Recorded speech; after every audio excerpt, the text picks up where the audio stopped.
Adde Bukaayoo Kusuu loon ishee waliin gara aanaa dirree ganda Dululu Makkaanaatti godaanteerti. Loon 800 qabu keessaa 6 qofati na harkatti hafee jetti.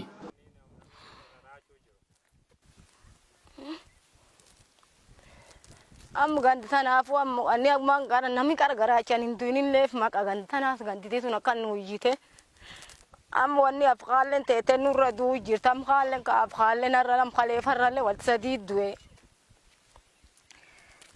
nama kan jiru. Obbo Guyyoo Jirmaa bulchaa ganda Dululu Makkaanaati. Qaar wanni yeroo bonni dhufuullee akka horsiise bulaa wanni eegaana gaalaaf re'ee nama obbaa jammaruu jirti. Loon isaan obbaanii kama ciisaa kana keessa baanee jirra jechuudha. Amma waan tokko lama akkasitti laf keessatti barbaadan argan malee obbaanii jiran jechuudha. Obbo Guyyoo Carfii itti gaafatamaan waajjira hooggansa sodaa balaa Booranaa ammas dhiibbaan hongee kun waan dhaabbatu ta'a waan hin jirree fi loon caalu akka du'u malu sodaa qaban himan. Horiin agamma du'e gara 573 oli du'e jechuudha. Horiin ammallee 400 oli horiin amma ofiin ka'uu hin dandeenye kan namni kaasuu jira. Kulleen soorii humboon kana ta'a jechuudha. Waan kan qabeenya gamma manca'e kan gara maallaqaatti yeroo shallagamu birrii biiliyoon 7.5 ol uummati kun dhabee jira jechuudha.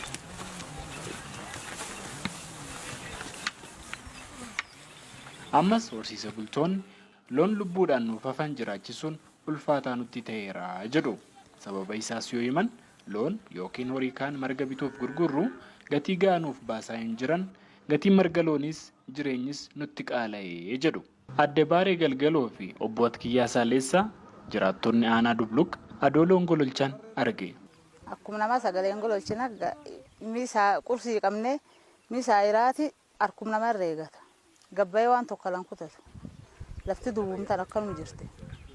Akkuma ulfaatu qabeen waan qaban cufa yaayyuu innummaa namirra tufatee amma horii dhiisiin beeyyuu waan wanni bulfatanii jajjabdu hin jirtu. Aga maallee rakkoon isaanii nu jala goomuutti hin jirtu. Halkan hin kaafna, guyyaatiin kaafna, kanurra du'a gagganna, hajjiraate takaan takke nu ol ka'ee cidiitti guurra, guyyaa halkan deebinee adummisa nyaanne qursii diirama takka sooranne nuun sifooftu hin qabnu. Akka jajjabaa kee jirraa.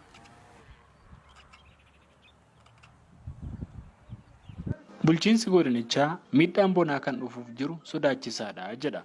Kanaafis deeggarsii fi of eeggannoon gama tola ooltotaa fi mootummaan kennamu malee itti fufuu qabaa jechaan gaafate.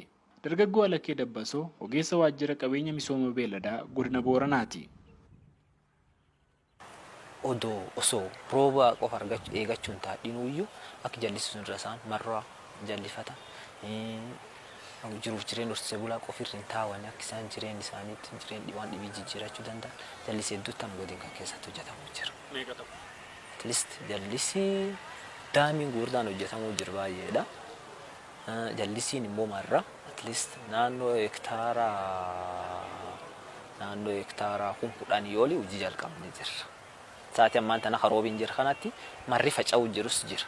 Sa'aatii ammaan tana jallisiidhaan faca'uus jirus jira. Sa'aatii ammaan tana naannoo Elwayyee Segeen irratti faca'uu jira.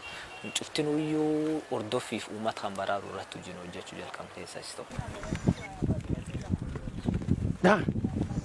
Gabaasa Sagalee Ameerikaa Galmoo Daawit godina Booranaa magaalaa Yaaballoorraa.